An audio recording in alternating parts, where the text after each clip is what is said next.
Mr. Speaker, our caucus called for the introduction of a small business venture capital tax credit in our recent Engage document. In this, we noted unconditional success in British Columbia, where every tax dollar generated almost $2 of provincial tax revenue. However, my concerns is that this government has injected a lack of foresight into an excellent formula, diluting chances of success. To the Minister of Economic Development, why are you handicapping this program with a narrow focus on a handful of industries? Instead of choosing winners and losers, why not make it accessible to all of Alberta's struggling small businesses? Minister of Economic Development. Thank you very much, Mr. Speaker. And again, our government did listen to business and industry, and I'm very proud to have announced the investor tax credit, which will create thousands of jobs in our province here in Alberta. You know, it's quite rich coming from the third party. They had 40 years to do something like this, failed to. Where our government is committed. We have an Alberta Jobs Plan. There is a number of initiatives that we will be rolling out that will help Albertans get back to work and help create new sectors and build on our strengths, Mr. Speaker. Thank you, honourable member. Mr. Speaker, it seems to me Albertans are getting dissed with this new Alberta disadvantage.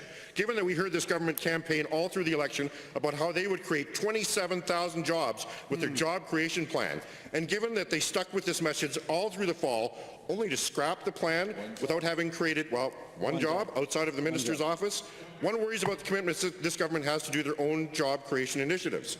To the Minister, why are you delaying the rollout on this tax credit program until January 2017, and are you actually committed to following this program? Honourable Minister. Well, thank you, Mr. Speaker.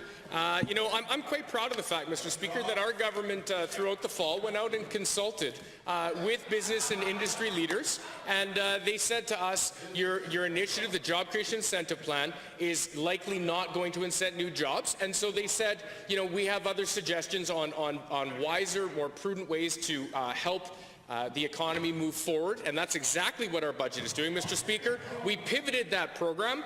We've dropped the small business tax by 1%, which is something that we've been talking about for many years, Mr. Speaker. We've implemented it, and we now have an investment tax. Thank you, honourable Minister. Second supplemental. Mr. Speaker, congratulations on the one job. Given that our caucus and small and medium-sized business owners across Alberta are now waiting for details on this program, and given that this program does have the potential to be highly effective if utilized correctly, I would like some clarifications on a few details. To the Minister of Finance, what is the annual maximum tax credit for individual investors? What is the annual maximum limit for corporate investors? And can these tax credits be rolled forward if they are not used in their entirety during a particular tax year? Some details, please. Thank you, Mr. Speaker, and I'll thank the member for the question. A very good question. So our program that we announced today, throughout the summer and early fall, we'll be consulting with stakeholders and industry leaders to ensure that the parameters of this program, that we get it right. I can tell you, Mr. Speaker, for example, this program does exist in British Columbia.